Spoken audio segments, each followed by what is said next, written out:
Good morning or good afternoon, Betty.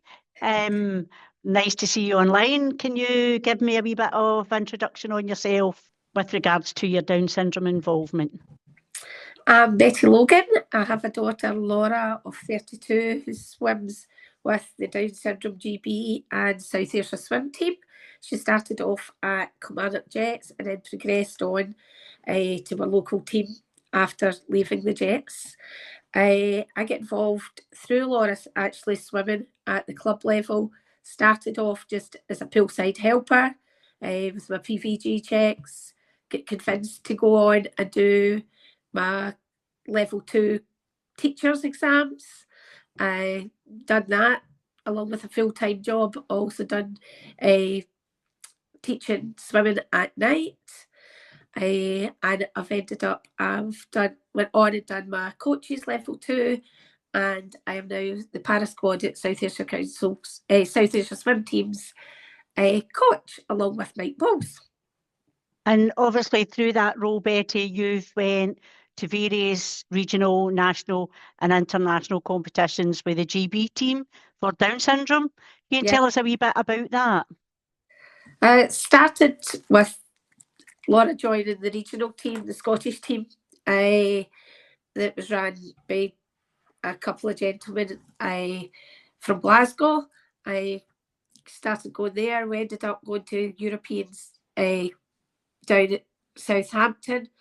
There were also a Reading competition we went to as well. So she went down and started joining in with those competitions, and then get recognised and invited to go and join the Down Syndrome GB team in 2017 for a trial, and we've been there ever since.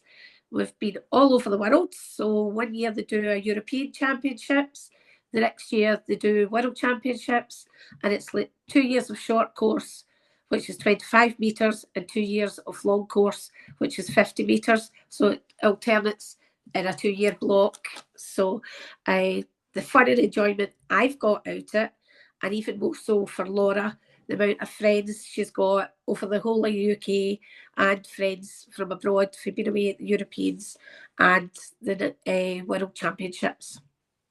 So taking on that, what would you say are the key strengths that you often see with swimmers with Down syndrome?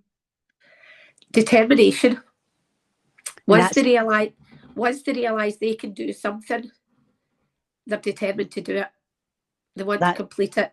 They're brilliant. Always happy about it as well. Oh, that's brilliant. That is so brilliant. Much easier, happy-go-lucky, and they just manage. Once they get it, they've got it. Oh, fantastic.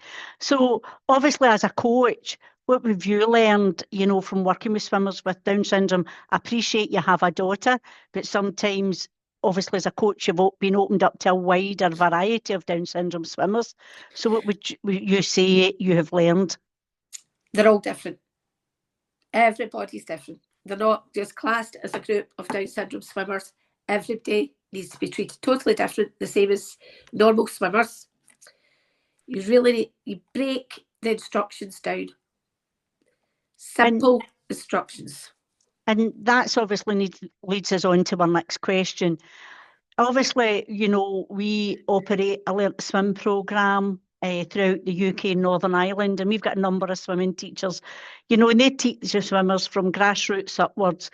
What advice would you give to grassroots swimming teachers working with children with Down syndrome? Have lots of patience. Give them examples. Get somebody to do a demonstration that can do it. If you take somebody from a class that's further up, bring them down, let them see it. They learn visually more than by instructions. Make your instructions really simple. Short sentences. Use your own arms and that to demonstrate as well. Simple terms, and just as much demonstration as you can give them it. Great advice. That's brilliant. And we'll look forward to our teachers taking your advice on board as a coach.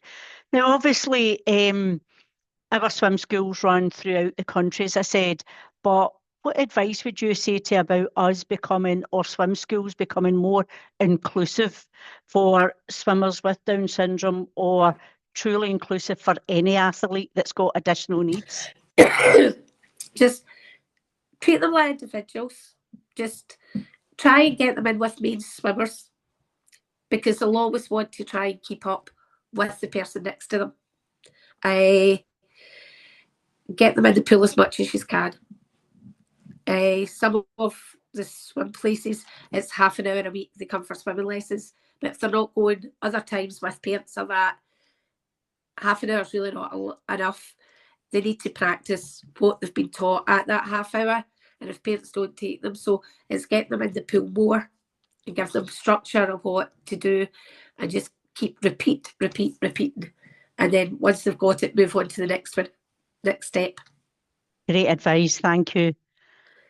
So finally, we're coming to the kind of end of this. What message would you like young swimmers with Down syndrome and their parents to hear? There's not such a thing as can't. I will try. So that's my wee quote. The amount of people that turn around and say, I can't do it, but encourage them to try it. Once they've tried it, they'll get it. It takes them longer to get where they want to be, but if they keep repeating everything and just take it step by step, it takes longer than a mainstream swimmer, but they will get there in the end. That's fantastic, thank you. Well, Betty, hopefully that progressing through that, Laura will keep succeeding as the stage that she's at, but you'll keep encouraging all these Down syndrome swimmers to be the best that they can be and keep trying. Thanks very much.